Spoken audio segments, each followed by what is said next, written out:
Pertama, sebagai warga negara, semua menginginkan Republik kita ini bebas dari korupsi.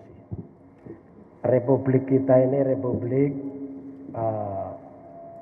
hukum harus menjadi panglima, maka semua harus taat kepada hukum.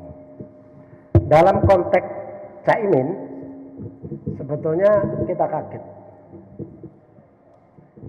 Kasus 2012.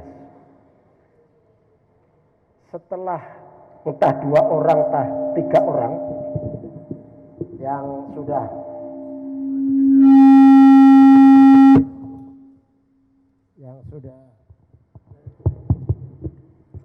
diproses dalam hukum.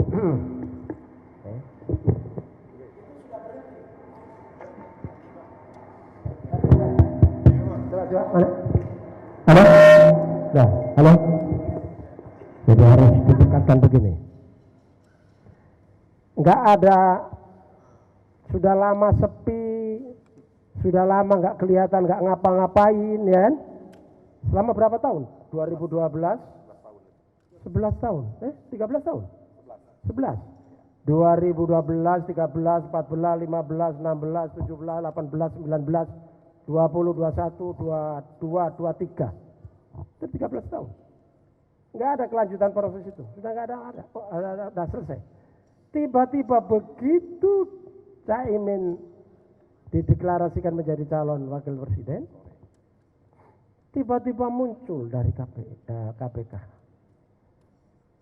Terus kita yang waras, yang sehat walafiat, masa mengikuti begitu saja pikiran dari KPK? Tentu ada pikiran yang berbeda. Ini ada apa ini?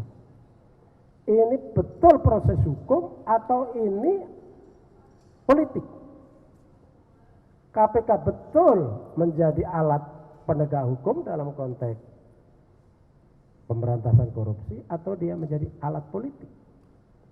Kalau ada masyarakat berasumsi seperti itu, jangan disalahkan, karena dia melakukan ini di saat proses politik berjalan dan dia diam selama 13 tahun. Ini ya nggak masuk akal di sini. Ya. Dan ketika kita punya asumsi seperti itu, juga dibenarkan ada kasus-kasus sebelumnya juga terjadi. Anies Rashid Baswedan yang urusan Formula E jelas tidak ada masalah apa-apa, digelar begitu kan, nggak ada masalah, dengan nggak ada ini, nggak ada yang salah, prosedur korupsi segala macam nggak ada. Kemudian seolah dipaksakan, kan? Itu terjadi. Sementara banyak kasus lain yang didiamkan di depan mata. Nah, oleh karena itu kita semua warga negara menginginkan KPK yang kita lahirkan di era reformasi, yang kami ini ikut proses itu semua, dia harus menjadi penegak hukum dalam konteks pemberantasan korupsi, dilakukan secara independen, secara profesional, tidak atas dasar pesanan politik tertentu, kelompok tertentu, atau siapalah tertentu lainnya begitu. Karena itu menjadi harapan kita. Karena di era Orde Baru yang menjadi problem kita adalah korupsi. Lalu kita punya kesadaran bahwa korupsi musuh bersama. Dan KPK lah yang menjadi andalan kita. Tapi akhir-akhir ini KPK ya letol seperti ini, di bonsai seperti ini, kita semua sedih. Dan ke depan saya kira kita harus punya komitmen yang sama. KPK harus berdaya, KPK harus independen, pimpinan-pimpinannya harus orang-orang yang punya integritas, bukan orang-orang yang titipan sana sini, kemudian ketika mereka menjalankan amanahnya tidak amanah, bahkan dolim. Di satu sisi dengan cara KPK seperti itu, kalau dia gunakan alat politik, dia memenggal warga negara yang kita anggap memiliki potensi untuk memimpin negeri ini hanya gara-gara orang tertentu kemudian menggunakan alat KPK, dia dipenggal dari situ. Kita sedih. Itu kerugian bangsa dan negara. Saya kira begitu. Ya, Bella.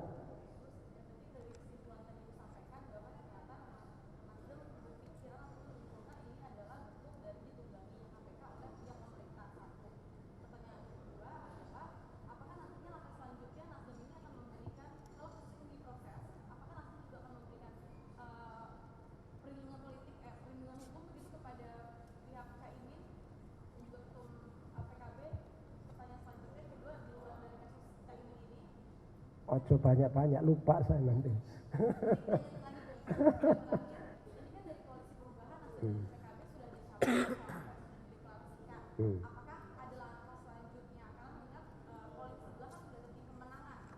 Ya. Jadi pertama kita tidak otomatis mengatakan ditunggangi, tapi punya persepsi bahwa kita curiga ini langkah KPK ini tidak murni hukum. Dan ketika kita punya persepsi atau asumsi seperti itu, insya Allah kami tidak salah. Karena dia mengumumkan memeriksa Caimin itu persis setelah deklarasi. Nah, yang kedua, kita menyarankan Caimin sebagai salah satu warga negara Indonesia, elit politik dipanggil, ikuti aja, kerjasama, proaktif ya namanya, proaktif. Tapi kami yang memang sudah sepakat bulat pasangan Anies Muhaimin, apapun yang terjadi, kami semua pendukungnya akan membela sampai kapanpun.